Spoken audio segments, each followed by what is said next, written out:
Alors on vient de le voir, cette semaine passée aura été finalement calme sur le plan social, mais mardi, tout s'accélère avec les manifestations contre la loi travail. On en parle dans un instant avec Frédéric Vuillaume du syndicat Force ouvrière, mais d'abord, pour bien comprendre les enjeux, voici un résumé de la réforme à venir. Parmi les points les plus âprement discutés, la question des indemnités prud'homales est désormais tranchée. Elles vont être plafonnées de 3 mois à 20 mois de salaire maximum. Une victoire pour le patronat. En contrepartie, le gouvernement a accepté d'augmenter les indemnités légales de licenciement, plus 25%. Un salarié touchera donc un quart de son salaire mensuel par année d'ancienneté. Les syndicats espéraient 2 fois plus. Enfin, autre point de crispation, les plans sociaux dans les grandes entreprises. Une multinationale pourra licencier dans ses filiales françaises en cas de difficultés économiques, même si l'ensemble du groupe fait des bénéfices. Quant aux fameux contrats de chantier, ils seront bien généralisés. Un recours à ces CDI calé sur la durée d'un projet ne sera plus fixé par la loi, mais décidé branche par branche. Bonjour Frédéric Vuillaume. Alors contre toutes ces mesures qu'on vient de présenter, plusieurs syndicats appellent à la grève. Chez FO, en revanche, vous partez en ordre dispersé. Bien Pourquoi sûr. Alors, en fin de compte, c'est simple. Nous, avant la décision de Jean-Claude Mailly, on s'était réunis, le secrétaire général de Force ouvrière. Notre bureau du syndicat Force ouvrière, conseil régional Franche-Comté-Bourgogne, s'est réuni le 29 août parce que justement, pour nous, on a vu comment ça allait se passer. On a vu qu'il y avait quand même 48 réunions. De dialogue social, on sait comment ça se passe au niveau du dialogue social, en plus des réunions en bilatéral, c'est-à-dire Jean-Claude Mailly avec le gouvernement. Donc voilà, et nous on se doutait que Mailly n'allait pas appeler malheureusement au 12. Et on le regrette et nous on est en totale opposition par rapport à la décision de Mailly et du bureau confédéral. L'Union locale Force ouvrière du Doubs est la seule à appeler à la manifestation en Franche-Comté, je veux dire. Alors, en Franche-Comté, oui, mais au niveau national, il y a 55 unions départementales qui vont manifester le 12, et il y aura aussi 12 fédérations sur 22. Est-ce qu'on peut vous qualifier de frondeur, comme on a qualifié naguère les socialistes? Après, ils peuvent nous qualifier de ce qu'ils veulent, c'est pas notre problème. Nous, on a un syndicat libre et indépendant, donc en toute indépendance, on a estimé que Mailly, notre secrétaire général, n'a pas respecté son mandat qu'il a eu au Congrès confédéral de Tours en 2015, c'est-à-dire abrogation de la loi de travail.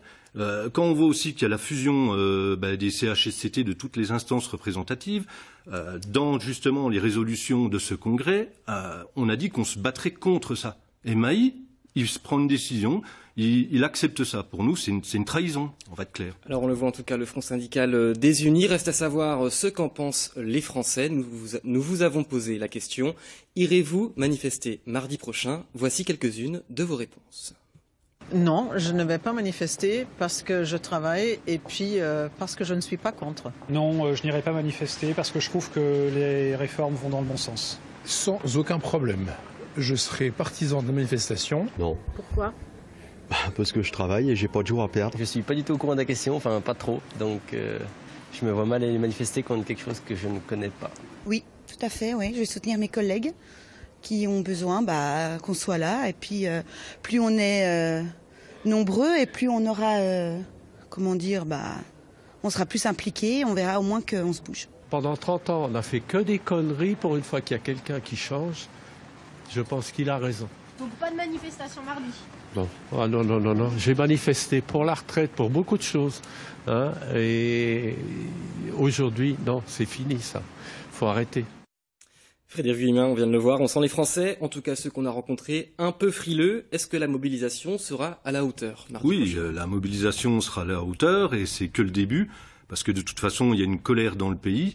Les salariés en ont ras-le-bol de toujours être ponctionnés de partout, par les différents gouvernements. Je veux dire, on tape toujours sur les mêmes, les salariés, les fonctionnaires, les retraités et les étudiants. Voilà. Et en fin de compte, la France, c'est un pays riche. et c'est toujours sur les mêmes qu'on prend. Je veux dire, à un moment, la retraite des ouvriers, elle est bien méritée. On partait à 60 ans, voilà, il y avait une raison, et on était en bonne santé parce qu'on partait à 60 ans. Et en plus, maintenant, il y a plein de chômeurs et tout ça, et on voit qu'on nous demande de continuer à cotiser, à rester pour la retraite plus longtemps au niveau de nos postes de travail. Donc c'est quand même pas logique, quoi. Frédéric Vuillemin, le 31 mars 2016, on a compté jusqu'à 1 200 000 personnes dans la rue. Vous croyez vraiment que ce sera à la hauteur ? De toute façon, il faut qu'on fasse comme ça, parce que si les gens comprennent pas qu'au bout d'un moment, le code du travail, c'est ce qui les protégeait. On a mis presque une centaine d'années de lutte sociale pour obtenir ce code du travail. Parce que le patron, quand il vous embauche, lui, en fin de compte, il est supérieur, parce que c'est lui qui vous embauche. Donc c'était pour rééquilibrer ce rapport de force. Et en fin de compte, là, on va enlever le code du travail. Déjà, avec le code du travail, c'est pas si simple. Il y a des entreprises qui s'en foutent des salariés. Hein. Bon, pas toutes, mais il y en a qui y vont tranquille.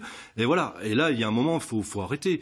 Parmi toutes ces ordonnances, Frédéric Vuillemin, laquelle est la plus dommageable à vos yeux?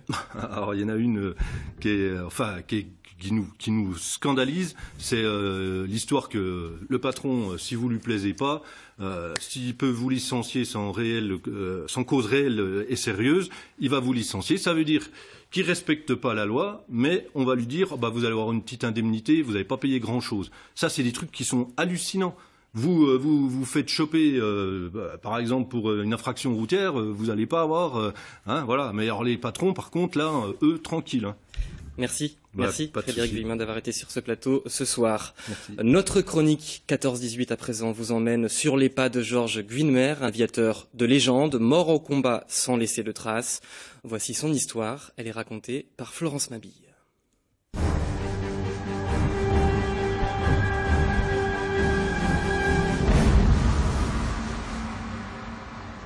Une colonne avec au sommet une cigogne. Ce mémorial se trouve à Poelcapelle, dans les Flandres belges.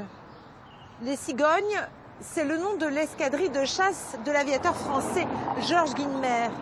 Un as, 53 victoires homologuées, abattu à 7 reprises et à chaque fois reparti. Mais la mort, si souvent frôlée, finira par l'emporter. Le 11 septembre 1917, Guynemer disparaît. Il a 22 ans. Guynemer, c'est la grande figure héroïque de l'armée française. Jeune, beau, aristocrate, intrépide, on le reconnaît dans la rue. En ces temps de guerre, cet aviateur qui a la grâce d'un oiseau fait rêver. Chétif, Guynemer a été plusieurs fois recalé avant de pouvoir entrer dans l'aviation. Son premier instructeur l'avait surnommé le bousilleur de zinc. Guynemer réussit l'exploit d'en casser 2 le même jour. Ce 11 septembre 1917, Guynemer décolle de Saint-Paul-sur-Mer, près de Dunkerque. 1 heure plus tard, il survole les lignes anglaises près d'Ypres. 4 Fokkers surgissent. Guynemer est abattu et tombe ici même, 700 mètres, derrière les positions ennemies. Les Allemands auraient voulu rendre hommage à un si glorieux adversaire. Ils n'en auront pas le temps. Les Anglais déclenchent un intense bombardement. La dépouille et l'avion de Guynemer sont engloutis par le feu des canons. Cette cigogne est orientée dans la direction du dernier vol de Georges Guynemer. Après sa mort, l'aviateur français qui a disparu sans laisser la moindre trace devient une légende qu'on raconte aux écoliers français de l'époque. Celle d'un homme qui volait si haut qu'il n'est jamais retombé. C'est la fin de ce journal. Dans un instant, l'édition nationale avec la Floride, à son tour balayée par l'ouragan Irma. Près d'1 habitant sur 3 a reçu l'ordre d'évacuer. L'information continue sur Internet et les réseaux sociaux. Très belle soirée à tous sur France 3.